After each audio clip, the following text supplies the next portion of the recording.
Hey everybody, welcome on in to Sports Live in the 215. I, of course, am your host, Connor Okuda, and today, the first of three videos today, we'll, we will discuss the Sixers' recent stretch of going 5-1 in their last six games. Yeah, this team's kind of rounding into form. Tyrese Maxey, I believe, is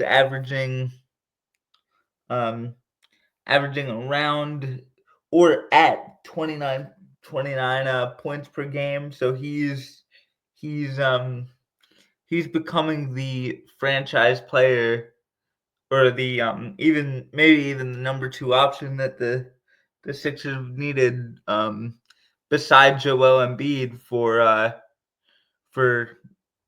basically um like 9 or 10 years. Um, I believe that Tyrese Maxey could go down as Joel Embiid's best, and I don't even think the term sidekick would even apply, but kind of 1B player um, that Embiid has ever had. Um, like obviously there were some good years with Ben Simmons, but Simmons refused to shoot the ball. So I just think Tyrese Maxey, someone who has a tireless work ethic, someone who was picked in the late first round only because the year he was drafted, 2020, the NCAA, luckily for the Sixers, I guess, did not have a March Madness, or an NCAA men's basketball tournament. For those that don't know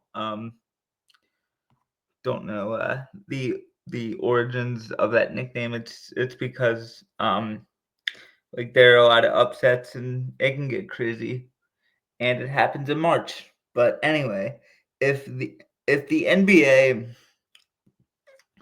if the NBA um had an NCAA tournament in 2020, easily Tyrese Maxey would be a at least a lottery pick. He would at least be picked in the top 13. There's zero doubt in my mind. I mean, with how good that guy is, or even was in his rookie season, combined with a tireless work ethic, the guy has gotten better every season of his career. And the fact that we have two franchise cornerstones in Philadelphia who have that same kind of mentality, Philly's in good hands for the next 10 to 15 years, that's for sure. Um, yeah, as far as the Sixers team as a whole, I think guys are starting to really, really find their role, which is exciting. Um, Adem Bona at backup center, he's just been a force as far as really doing the little things well, as far as like blocking shots, um, and forcing turnovers and things like that. Um, and and I think he's provided what he can offensively. I don't know how much his game can grow, but if anything, um, we've seen under Nick Nurse, the past maybe 10 or so years, is he can take, like, not the most polished player, and a few years later they're one of the best in the league. I mean, he he transformed Pascal Siakam's shot by starting him out with like basically at the dunker spot at 2 feet, and then moving him out to 5 feet, 10 feet, 15 feet, 20 feet, and then all of a sudden he's shooting 3 pointers, and I just think I just think a coach that's so diligent with the development of his players is paramount, especially for young players. And I think this team has a good already has a good foundation, but the young guys that get to learn from the Joel Embiids of the world, the Kelly Oubres of the world, even yes, the Paul Georges of the world, are in good hands as far as like I feel like those guys almost have a head start um, as far as their development, and that's really exciting. I think a big key, obviously, in the Sixers' little 5-1 stretch here is that their offense has been better, and it's like the players have been in just this sort of like synchronized mindset. Like it's there's not as much disjointedness in their offensive sets, and you can tell um they're maybe the newer guys are becoming more comfortable in what Nick Nurse asked them to do defensively. So that's good to see. I feel like throughout this stretch, another guy that's been really good is Kelly Oubre. I feel like he's been one of the Sixers' unsung heroes really since they signed him to that 1 year deal. Like the off season before last year, he's just been a guy who battled for loose balls. Um, did really kind of like the dirty work. Like he's I believe the perfect glue guy for this Sixers team. Obviously, this comparison might be a stretch because this person would go on to have a Hall of Fame career, but I believe Kelly Oubre, even though he's not as young as Dennis Rodman was, is when he played for the Pistons. But I believe he is the Sixers version of Dennis Rodman, just that dirty work man who isn't afraid to get a little chippy and like take on the best defensive or the other team's best offensive player. So the toughest defensive assignment. And teams, especially championship teams, really in any sport, need that guy with that dog in him. Like with the Phillies, it's Bryce Harper. Um, with the Eagles, this is probably an obvious choice, but it's Jalen Hurts or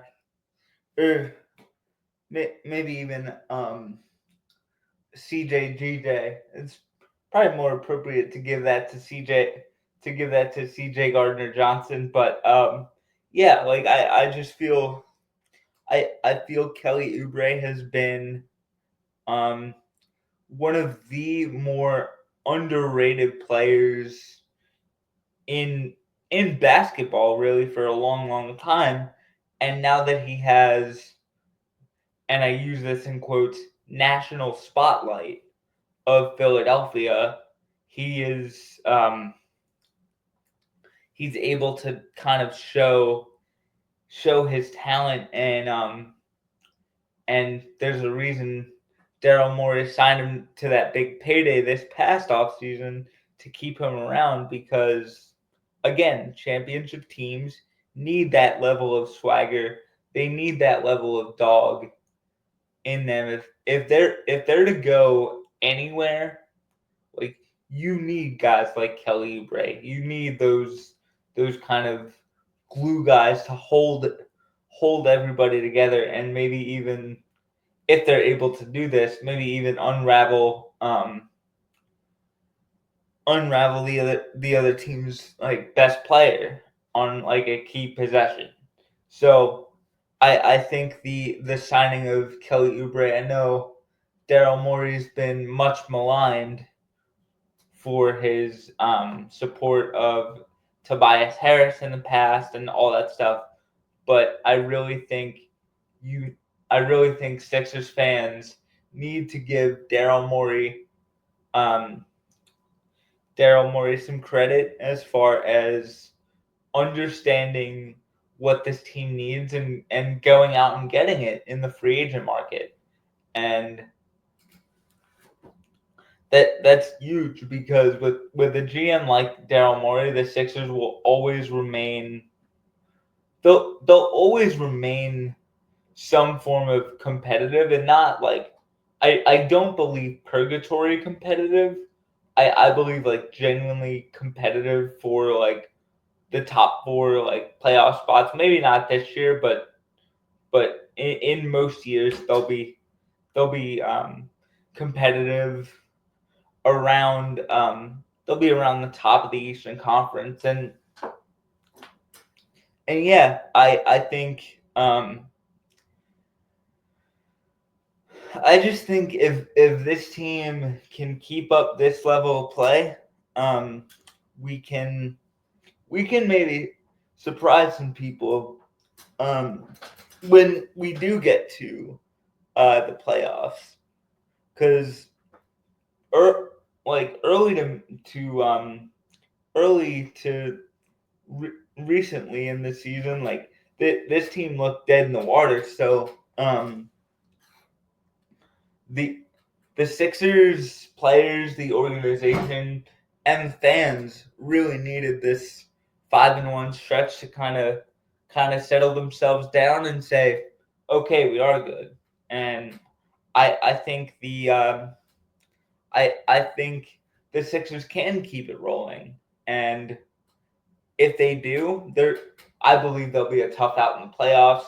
I might be in the minority with that statement, but I do think I do think they'll be a really tough out in the playoffs. But of course they got to keep it rolling. We still have the All-Star break in both the NBA and the NHL, but the NHL has that extra break for the four seasons, or the four seasons, the four nations face off. So that's kind of interesting on that front. But back to the Sixers, I do think if they keep it rolling, they could be a dark horse pick to win the Eastern Conference Finals. But the key thing is they just got to keep playing great basketball. And the game that snapped their winning streak, their 5-game winning streak, was a 137-134 heartbreaker. So it shows that now that there's some chemistry between Maxey, Embiid, and PG, and maybe some of the other guys that were here last year, that this team's dangerous, and the rest of the NBA needs to look out for them, because if they don't, they could sneak up on them and beat them when it really matters. So I think I do still hold out hope for this Sixers squad, and I'm excited to see how the rest of this season goes. Yeah, it's gonna be a fun one. And this team can be frustrating at times, but when they're going good, man, is the Wells Fargo Center and really the whole city and the surrounding area just an exciting place to be. And I want Philadelphia and New Jersey and Delaware and even where I am in Maryland to be excited about Sixers basketball again, because when the Sixers are good, the NBA world kind of takes notice, and we got to get back to that. That's for sure. And I think they will, and they just got to keep it rolling. So, with that being said, thank you guys for listening to this, and as always, go Sixers.